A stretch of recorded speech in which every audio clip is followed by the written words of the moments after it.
Graças ao Filho de Deus, graças a Jesus o Nazareno. Ele tem um reino muito importante. O capítulo 2 do livro de Daniel diz bem assim: no segundo ano do seu governo, o rei Nabucodonosor teve sonhos que lhe perturbaram sobremaneira. Seu espírito ficou tão aflito que ele já não podia mais conciliar o sono. Então o rei mandou chamar seus magos, adivinhos, encantadores, feiticeiros, místicos e astrólogos para que lhe dissessem qual o significado daqueles pesadelos. Vieram apressadamente e se apresentaram diante do rei. E o rei lhes contou: eis que tive um sonho, e estou muito aflito para saber o que sonhei. Qual o significado ou mensagem desse pesadelo? Então os caldeus e astrólogos passaram a falar em aramaico e lhe garantiram: ó rei, vive para sempre. Conta, pois, o sonho que tivestes aos teus servos e nós o interpretaremos para ti. Então o rei afirmou aos seus conselheiros e astrólogos: esta é minha decisão. Se não me contardes o sonho que tive e sua correta interpretação, mandarei que sejais partidos em pedaços, e as vossas casas se tornarão um monte de entulho e queimado. Veja a importância, né? Por falar a verdade, né? Porque o Rei dos Reis é Senhor Jesus. E ele está vendo. Então, nenhum desses homens que foram citados ali foram capazes de revelar. Veja só. Entretanto, se me revelardes o sonho e seu significado, recebereis de mim o melhor das recompensas, muitos presentes e grande honra. Sendo assim, agora dizem-me claramente tudo quanto sonhei e sua correta interpretação. Mas os conselheiros titubearam e tornaram a pedir ao rei: ó majestade, conte o rei o sonho a teus servos e te revelaremos o que ele quer dizer. O rei, contudo, lhes declarou: já percebi que, na verdade, quereis ganhar tempo, porquanto temeis o que decretei fazer-vos. Agora, se não me contardes o que sonhei, recebereis a mesma sentença, pois preparastes palavras fraudulentas, mentirosas e malignas para dizer na minha presença, na esperança de que o tempo se encarregue de acalmar a situação. Portanto, sem demora, contai-me o que sonhei, a fim de que eu tenha certeza que sois capazes de desvendá-lo corretamente. Jesus, o Espírito Santo, Deus é a presença. O servo trabalha para Deus. Os que estão na presença de Deus de acordo com a verdade hão de relatar verdadeiras profecias, falando em nome do Senhor Jesus. Mas os que são governados pela carne falam de acordo com a vontade dos anseios da carne, o dinheiro, as suas posturas, entende? Então, aqueles que hão de falar de acordo com a graça, Deus há de revelar a verdade. Mas os que não assim procedem hão de ser confundidos. Então, graças a Deus pela verdade, né? Porque ela é soberana, e bom estar debaixo do governo de Jesus Cristo no amor da palavra, né? No amor de Deus. Então os conselheiros e astrólogos foram categóricos, afirmando: não há nenhum ser humano sobre a terra que tenha o poder de cumprir à risca esta ordem do rei. Aliás, nenhum rei, por maior e mais poderoso que fosse, jamais exigiu de um mago, místico ou astrólogo algo parecido com o teu pedido. O que a vossa majestade exige é tão difícil demais. O que a vossa majestade exige é difícil demais, tanto que ninguém é capaz de revelar isso ao rei, senão somente os deuses, e eles não vivem em carne como os mortais. Então o rei pensou algo nesse sentido: então por que se presta, né? Só para falar da carne? Para falar da carne?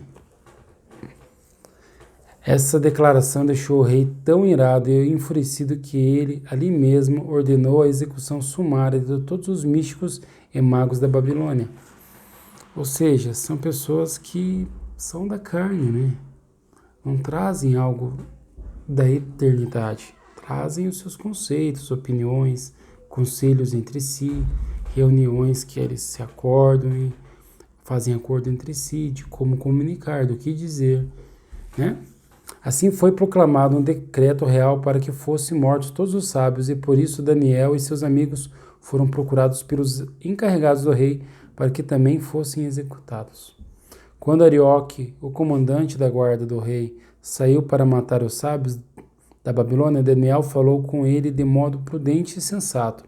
E Daniel perguntou a Arioque, o oficial do rei, por que o rei baixou um decreto tão drástico e urgente, ao que Arioque explicou o motivo a Daniel. Diante disso, Daniel pediu para se apresentar diante do rei e rogou-lhe um prazo, ao fim do qual ele daria ao rei a revelação que estava buscando. Daniel creu no Deus vivo, por isso já disse que assim o faria, porque Daniel creu na misericórdia de Deus, não na mão dele, não na capacidade dele revelar. Então Daniel foi dispensado e, voltando para casa, relatou tudo o que ocorrera aos seus amigos, Ananias, Misael e Azarias. Ele lhes pediu que suplicassem ao Deus dos céus que tivesse misericórdia acerca desse mistério, a fim de que ele e seus amigos não fossem mortos juntamente com outros sábios da Babilônia. Então o mistério foi revelado a Daniel durante a noite, por meio de uma visão. Daniel louvou o Deus dos céus, dizendo em aramaico: seja bendito Elá. Entenda, esse nome é porque louvou em aramaico, tá? Outra língua. O nome de Deus para todo sempre, porque a sabedoria e a força a ele pertencem.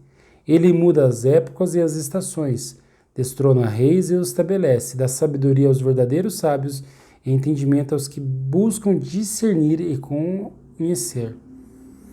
Lembra daquela palavra? Buscar-me-eis e me achareis quando buscar de todo o coração? Aí encontra a sabedoria de acordo com a oração de Daniel, o fiel do Senhor.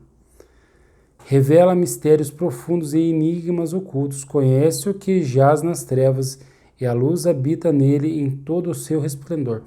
Daniel fala de Jesus Cristo. Eu te agradeço e te louvo, ó Elá, Deus dos meus pais, tu me concedeste sabedoria e poder, e me revelastes o que te pedimos, revelaste-nos o preocupante sonho do rei. Deus conhece o oculto, né? E Ele quem comunica a verdade. Nada mais poderoso do que a palavra de Deus, a sabedoria, a qual foi comunicada. A sabedoria para nós é o mais poderoso que há. É o Filho de Deus. Primeiro o Pai, o Filho, com o Espírito Santo. Sim, vale a pena viver e ministrar. Então Daniel foi falar com Arioque, ao qual o rei tinha constituído para matar os sábios da Babilônia, e rogou-lhe: não mate os sábios da Babilônia. Leva-me, pois, à presença do rei, e eu interpretarei para ele o sonho que teve. Por que vale a pena? A pena é o que se escreve, né? Tem valor o que ser escrito quando ser escrito com a sabedoria. Naquele mesmo momento, Arioque levou Daniel ao rei e relatou: encontrei entre os exilados de Judá um homem que esclarecera ao rei o significado do seu sonho. Então o rei indagou a Daniel: podes tu revelar-me o sonho que tive e sua correta interpretação? E na presença do rei, Daniel respondeu: o mistério que o rei exigiu que devesse ser desvendado, nem sábios, nem adivinhos, nem magos, astrólogos ou místicos lhe podem revelar. Contudo, existe um Deus nos céus capaz de revelar todos os mistérios. Foi Elá, Deus que mostrou ao rei Nabucodonosor o que acontecerá nos últimos dias. O sonho e as visões que passaram por tua mente quando estava deitado foram assim: ó rei, quando estavas repousando em tua cama, começastes a meditar sobre o futuro. Então aquele que revela os mistérios te mostrou tudo quanto ocorrerá nos tempos vindouros. E a mim foi esclarecido este mistério, não por ter eu mais sabedoria entre todos os que vivem na terra, mas para que tu, ó rei, saibas a correta interpretação e compreendas todos os pensamentos que passaram pelo teu coração. Aquele homem estava tendo pensamentos na sua mente, né? Passando pensamentos no coração, veja só. E depois gerou sonhos. Então Deus também coloca pensamentos na mente e depois ainda lhe dá sonhos. Então, às vezes você está andando e pode ser Deus falando contigo, entende? Os teus pensamentos vindo da sabedoria de Deus. Ó rei, eis que tu olhastes e vistes diante de ti uma grande estátua. E em tua visão, esta estátua era enorme e impressionante. Estava em pé diante de ti e tinha uma aparência terrível. A cabeça da estátua era feita de ouro puro. O peito e o braço eram de prata, o ventre e os quadris eram de bronze, as pernas eram de ferro e os pés eram em parte de ferro e em parte de barro. Enquanto estavas contemplando toda a estátua, uma pedra soltou-se, sem auxílio de mãos. Atingiu a estátua nos pés de ferro e de barro e os destroçou. Então o ferro, o barro, o bronze, a prata e o ouro vieram abaixo, despedaçados. Viraram pó, como o pó que se vê na eira quando no verão se bate o trigo no terreno para separá-lo da palha. E o vento carregou todos os destroços sem deixar vestígios. Entretanto, a pedra que atingiu a estátua tornou-se uma montanha e encheu a terra toda. Note que teve uma palavra sobre palha e trigo, né? Foi esse o sonho que tiveste, e agora nós o interpretaremos para o rei. Ó rei, tu és rei de reis, a quem o Deus dos céus tem dado o reino, o poder, a força e a glória, e em cuja mão ele entregou os homens de todas as nações, onde quer que habitem os animais e as aves do céu, e te fez reinar sobre todos eles. Tu és, portanto, cabeça de ouro. Mas depois de ti se levantará outro reino, inferior ao teu, e um terceiro reino feito de bronze, o qual terá domínio sobre toda a terra. E verá um quarto e último reino, este forte como ferro, pois o ferro tem o poder de quebrar e esmigalhar tudo. E assim como o ferro despedaça tudo, também ele destruirá e reduzirá a pedaços todos os reinos do mundo. Como vistes, os pés e os dedos eram em parte de barro e em parte de ferro. Isso quer dizer que esse será um reino dividido, mas mesmo assim terá um pouco de força do ferro, embora tenhas observado ferro misturado ao barro lamacento. Assim como os dedos eram em parte de ferro e em parte de barro, também esse reino será em parte forte e em parte frágil. E como viste, o ferro estava misturado à lama. Isso significa que se buscarão fazer alianças políticas por intermédio de casamentos, mas a união discorrente dessas alianças e acordos não se firmará, do mesmo modo que o ferro não consegue se misturar com o barro. No entanto, na época do governo desses rei, Alá, o Deus dos céus, estabelecerá um novo reino que nunca será destruído e que também não será dominado por nenhum outro povo. A soberania desse reino jamais será transferida a nenhum outro povo. Todavia, esse novo reino destruirá e exterminará todos esses outros reinos e subsistirá para sempre, para o sempre. Portanto, esse é o significado da visão da pedra que soltou de uma montanha sem auxílio de mãos. Pedra que, mediante um só golpe, fez em pedaço o ferro, o bronze, o barro, a prata e o ouro. Deste modo, Elá, o Deus poderoso, mostrou ao rei o que acontecerá no futuro. O sonho é verdadeiro, faz sentido e a interpretação é absolutamente fiel. Glórias a Deus. Lindo, né? A pedra é Jesus Cristo, a pedra que vem e há de destruir todas as nações que não fazem parte do governo do Deus vivo, né? Do governo do alto. E a pedra é a verdade. Mas aqueles que estão firmados na verdade não têm do que se preocupar, porque fazem parte do governo do alto. É muito lindo, né? Mas ao mesmo tempo é preocupante, nos faz meditar na palavra, nos faz querer observar a verdade. Aqui está falando sobre o extermínio e o fim do mundo. Não só do mundo de uma pessoa, por mais que acabe o reinado das pessoas sobre a terra, quando elas mesmas saem para elas.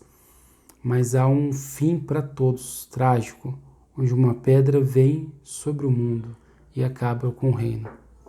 Bom, a pedra é devido à verdade, representa ali a verdade, mas eu não tenho dúvida que vai cair uma pedra do alto, um meteoro, e há de destruir a terra e os seus habitantes.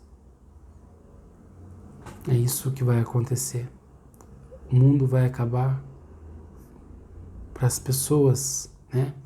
O planeta Terra de todo não será destruído, mas Deus não mais permitirá que reinem sobre a face do mundo, pois só o reino do Senhor Jesus existe para todo sempre. A Ele toda a honra, glória e louvor. Continuando, assim que acabou de ouvir essa revelação, o rei ajoelhou-se e com o rosto ao chão reverenciou Daniel e ordenou que trouxessem imediatamente uma oferta de cereais e incenso.